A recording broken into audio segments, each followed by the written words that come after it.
Tired of dealing with annoying flies, fruit flies, and gnats in your home? The Zevo Flying Insect Trap is your ultimate solution. Don't wait. Check out the link in the video description now to get your Zevo Flying Insect Trap on Amazon and enjoy a bug-free home today. Louise Thompson shared a depressing photo from her son Leo's birth after suffering from a challenging week with her health. In the candid update, to mark Birth Trauma Awareness Week, the TV personality, 34, reflected honestly on where she is at as she works through her debilitating conditions. Louise spent 5 weeks in hospital after suffering serious complications during her son's birth in November 2021 and was left with both post-traumatic stress disorder and postnatal anxiety. In April this year, she revealed she had been fitted with a stoma after years of battling with ulcerative colitis and an autoimmune disorder. Sharing a photo from the moment she met Leo for the first time, Louise could be seen wearing a hospital gown while sitting in a wheelchair. In a lengthy caption, she wrote, "Gosh, this photo is depressing. I took the week off social media. Actually, I took the week off my phone full stop. I think it was necessary. Did anything bad happen? Yes. Did anything good happen? Yes. I'd highly recommend it. You could use this as an excuse to take a holiday from SM, too. Having said that, I couldn't hold off from posting today because today marks the final day of Birth Trauma Awareness Week, and this one feels particularly close to my heart. Not trauma dumping, just an honest account of where I'm at because I'm sure some of you might be able to relate, and you may even find some comfort in what I'm writing. Plus it feels fairly timely. This week has actually been a particularly challenging one for me. As a family, we created lots of space for nothingness. Zero distraction. Zero doing. Zero responsibility. Just emptiness. Empty diaries and empty brains. Which has meant ample moments for memories to seep in. I still maintain that my PTSD brain hates travel.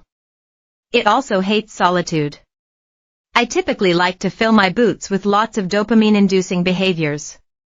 I also like routine and my brain likes to find patterns attached to safety. So this was a big change. I was triggered a bit. Even the book I was reading made me think a little too much about some of the less pleasant things in life. However, the hope, or knowledge, because it's happened previously, is that I'll come back a little bit mentally stronger after pushing through these quiet getaways. I guess you could say it's a bit like the process of doing therapy. Reflecting on her journey, Louise continued, "It's really painful at the time, but you've got to take a few steps back in order to take a giant leap forward. You often feel worse after therapy because you've had to dredge up deep and painful emotions, and the process can bring a lot of discomfort. But the reality is you tend to feel a bit lighter moving forward into your future. This last week, unfortunately, I suffered with a couple of intense migraines and felt pretty sick too. Generally speaking, I have had a beautiful time exploring and spending more time laughing with Leo, but there have been moments where I've had to put on a bit of a brave face.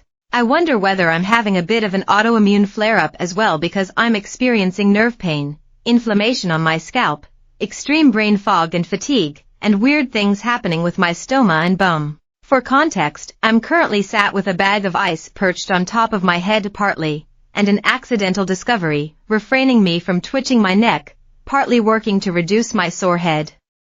When I talk about this sort of stuff, I know I'm not alone. I have loads of you messaging me about your experiences every day, so I'll continue to keep talking about this topic and to continue to raise awareness.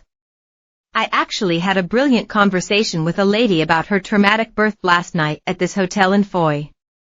I felt really good after speaking to her. I slept really well too. One thing I've taken away from this week away is that maybe I need to consider doing therapy with my clinical psychologist again. It might even be time to think about doing EMDR again, although I'm understandably apprehensive. Anyone who has read my book will know why. She concluded, "That's the crazy thing about PTSD from birth trauma. It doesn't just disappear. You don't just forget.